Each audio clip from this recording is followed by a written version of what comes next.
Hi guys, and welcome to the Sheffield Wednesday Preston North End review. Now we really need to win. It's sounding like our point decision by the EFL is apparently about to get given to us very, very soon. It sounds like everything's all been heard, and they're now going to be thinking out what the punishment's going to be. Now, we haven't been able to pick up the points that we've needed to, considering whatever we get is going to put us bang slap in a relegation fight, pretty much. We needed to get points against Swansea, and it just didn't work. It just wasn't there. We could have done with getting the point, but we didn't get it in. It wasn't meant to be, and we have to move on, and we have to go for the next game. So we'll see what we do tonight. Tonight's team news is Wildsmith, Palmer, Harris, Pelopessi, Bannon, Boren, Murphy, Newhugh, Longo, Iorfa and De Cruz. Subs are Dawson, Rhodes, Reach, Adebayo, Hunt, Hughes, Grant, Shaw and Windass. Nice to see some of the young lads in there getting their opportunities on the bench. Hopefully we'll see some of them come on. And it's always funny when the team sheet gets announced because the comments on Twitter just go insane. It just goes really insane with considering what's going on at the minute with the club. And it'll be interesting to see how we do tonight. Normally I'll go, home crowd, we might do all right, but there's no crowd there, so what's the point? Let's see how we do, and hopefully we can get 3 points against Preston North End, but it will be a very tough game for us because Preston are a very good team. So in that first half, Preston were the better team, but could not take their chances like we've not been able to take ours for a long time. They just were really at it, and we gave them so many cheap free kicks in and around our box. And we're just so lucky that they didn't connect them because we gave them about 3 or 4 free headers. And we got to be careful doing that because it will come back and bite us in the backside. Ati had a chance, but he couldn't get connection on it. De Cruz had a chance, but took too long with it. We'd only have 1 shot on target. To be honest with you, Preston will feel like the team that feel a little bit hard done by because they'd had the best chances. Luckily for us, they'd not been able to take them. They'd had a similar thing that we've had this season, not taking chances.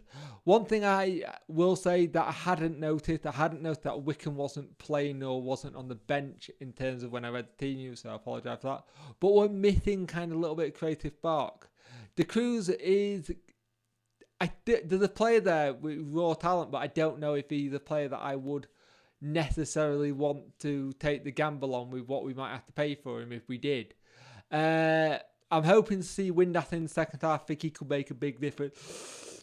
But we need to improve. We need to start getting into the game and getting hold of the ball.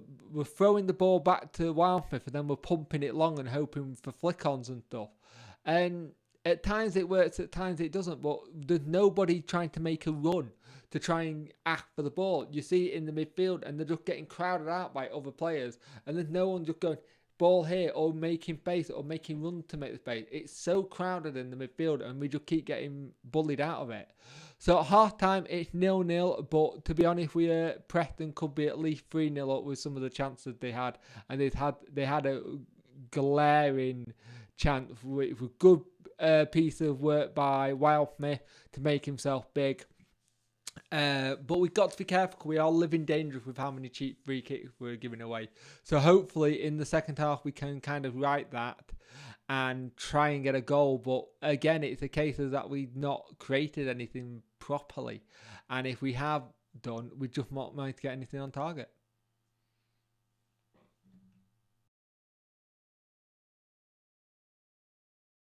Before I start this second half review, I'm going to put it out here, and just been speaking to good mate Steve of mine, who you'll see in the comments sometimes.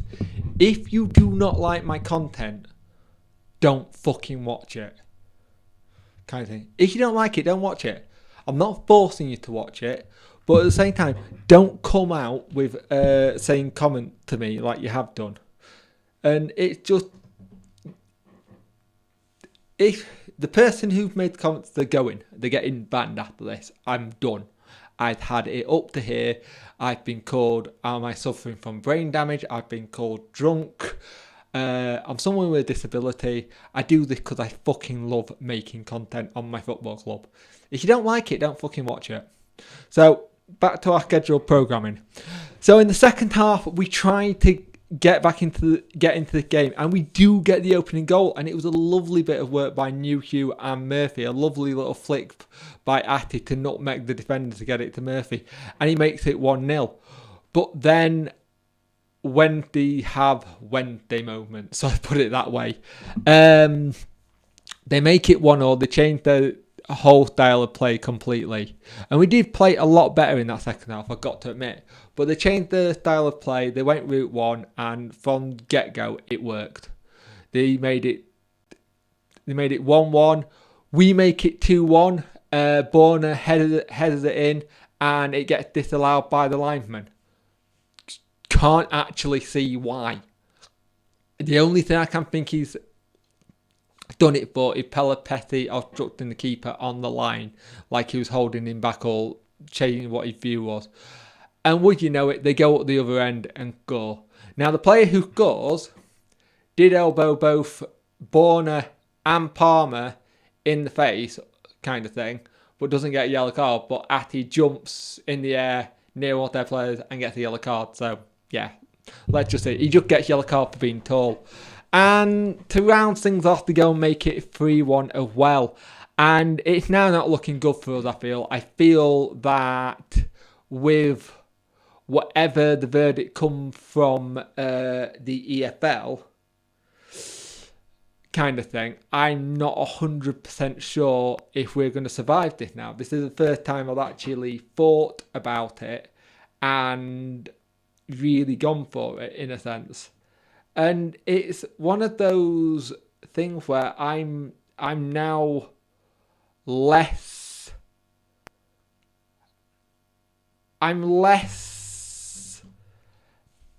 helpful with it, if that makes sense. I really, really struggle with it now that I think we're going to actually possibly get relegated now due to what might happen. We don't have anything yet, but it seems like the players' heads have dropped all of a sudden again.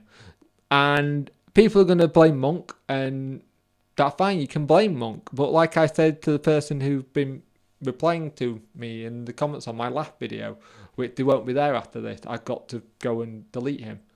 You can bring in a new manager, fine. That's fine. You bring in a new manager, you bring in new ideas, you bring in new methods and whatnot. But it's still the same players that have been there under Joss, under Bruce, under Carlos, under Lee Bullen, a caretaker. They're still the same players. You're not going to just get rid of all the players overnight. Surely people have got to see that it's a mixture of players and manager, not just manager kind of thing. Bruce even said it at one point that something needs to change at the back because we're not doing things right. And considering the season we've had with coronavirus, with not having it with Bruce and stuff like that, I'm not surprised if the Reds are a bit all over the place. But it is now starting to feel like we are going to possibly get relegated due to the EFL and our own kind of way we played. We did not deserve to lose that 3-1. We were a lot better in that second half and looked good. But our biggest problem we're not clinical enough, we don't score enough goals, and we lose our concentration at times at the back. And 3-1 just says whereabouts we are. And if it's true this ruling coming soon, please come now and not on the last game of the season when we can't do anything about it and relegate us. Give it us now and give us a chance to do it. But it just still doesn't feel like there is that chance. I do have the issue where people say Monk needs to go now. Who else do you realistically bring in? I'm deadly serious about this, but people keep saying Monk out, Monk out. Who do you bring in? Because even if Monk goes, you still got to pay him off a little bit, kind of thing. Yes, he's on a rolling contract, we believe. But what's the point of having a manager in every other season if they're not able to build something or put their things across. Because this isn't, the players in this team are not players Monk have brought in. Monk would probably want to change stuff around in the summer. If he stays, if we go down to League One, kind of thing. You don't know. It's scary how people go Monk out, but who do you bring in? On a serious note, who do you bring in? Kind of thing. We've gone down the foreign route with Carlos and Josh. Carlos, great success. Josh tried to do too much too soon, and he's now failed at his other club that he's just been at in Germany by doing the same thing. We went down, tried and tested Steve Bruce. We've gone to Steve Bruce and we're thinking, right, we're going to be able to build something this year, go and get something with him. And then Newcastle came knocking. So he's going to go there. It's his boyhood club. We wait a bit. Bullen's there. Bullen can't take. We bring Monk in. We're third at Christmas, yes. And everyone keeps saying we were third at Christmas. And I keep saying it. But there's got to be some blame on, not blame. The players have got to be held accountable as well. Because Monk can't get on that pitch and play for them. Kind of thing. And people say, yeah, but it's job for them to play for him. Yes, I get that, that's my management. But this is the thing. What have they got to lose? Kind of thing. Because the thing is, if we get relegated, we'll have a massive fire sale, more than likely. And a lot of them will have to either leave and find new clubs.